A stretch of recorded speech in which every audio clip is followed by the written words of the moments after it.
Human trafficking is becoming an epidemic in our country, as well as in the world. Oftentimes, we assume that human trafficking does not take place around us because we are comfortable where we are. Our homes, schools, malls, and many other places are all thought to be safe to us here in Southwest Florida. But unfortunately, there is human trafficking taking place right here, near the places we feel most comfortable in. An international crackdown on a child sex trafficking ring. Experts say that human trafficking is a growing problem here in Southwest Florida. The search for a dangerous man who tried to kidnap a student on her way home near FGCU. Investigators in Southwest Florida joining forces with the FBI to save dozens of children from a life of slavery. It's crazy to think that there are predators out there just waiting for an innocent person to turn into their next victim. My group decided to work with the Florida Coalition Against Human Trafficking to hear what they had to say about the issue. We were able to attend an orientation at the South Trail Fire Department where experts from the coalition went into further detail about human trafficking around the world, and even here in Southwest Florida. We were provided with lots of useful information while we were there, but unfortunately we were unable to record much from the orientation. Luckily, we were able to interview the president of the coalition, who was able to answer some questions we had for her. So here's a shortened version of our interview with Miss Lynn Brewer. Human trafficking is the harboring or transportation of a human being by either coercion or force into human trafficking. Human trafficking is often a process that happens in many different ways. Normally there are two types of human traffickers. One is a Romeo and the other is an enforcer. And often teams will send their Romeos out. They will watch groups of girls and boys, and they already know how to pick out the weakest link. She may even go with him just to find out that basically he's taking her to a home to be gang raped, to be videotaped. At that point, they then have something to hold over this person. Normally, the age group that they're looking at in Florida is between 9 and 14. At that point, they don't have the reasoning ability to understand that they're better off to go to an adult or go to someone to help them out of this situation.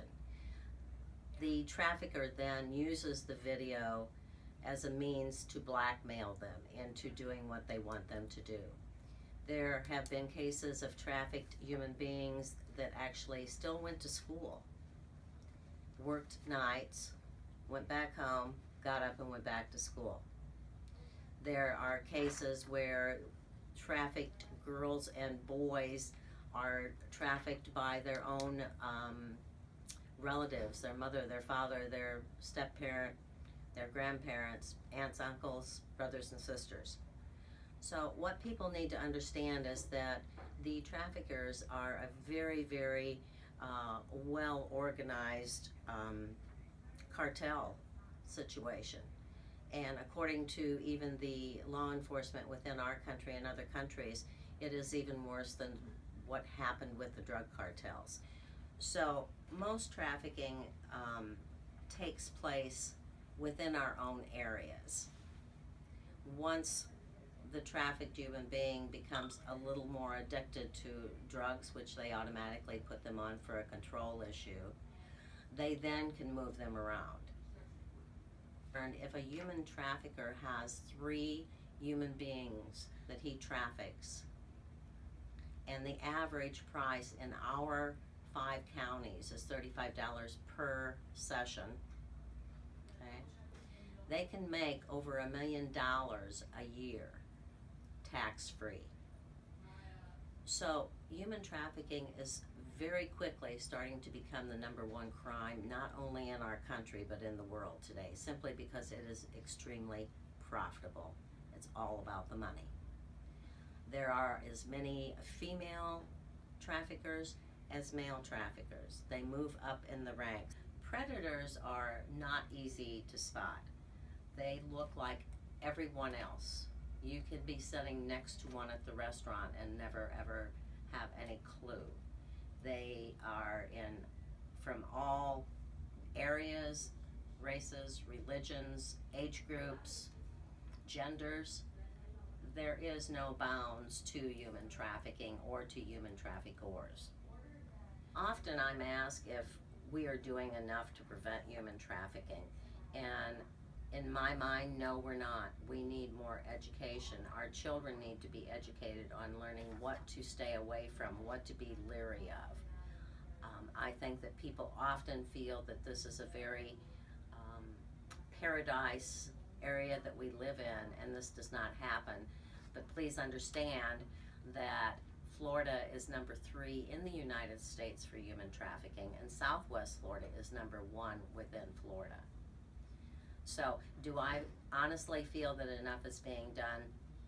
I do not. I would like to see more people become involved. I would like to see more people become educated and help protect our youth. They are our future. After completing this project, I think the most important thing we learned as a group is that no one can ever be too careful. We should always take precautions when we are going out, not only by ourselves, but with friends too. We also learned that we need to educate our youth about human trafficking to protect our society. So now that you know the signs of human trafficking, be sure to spread awareness and take action. Doing something as simple as this could make a significant impact on our future.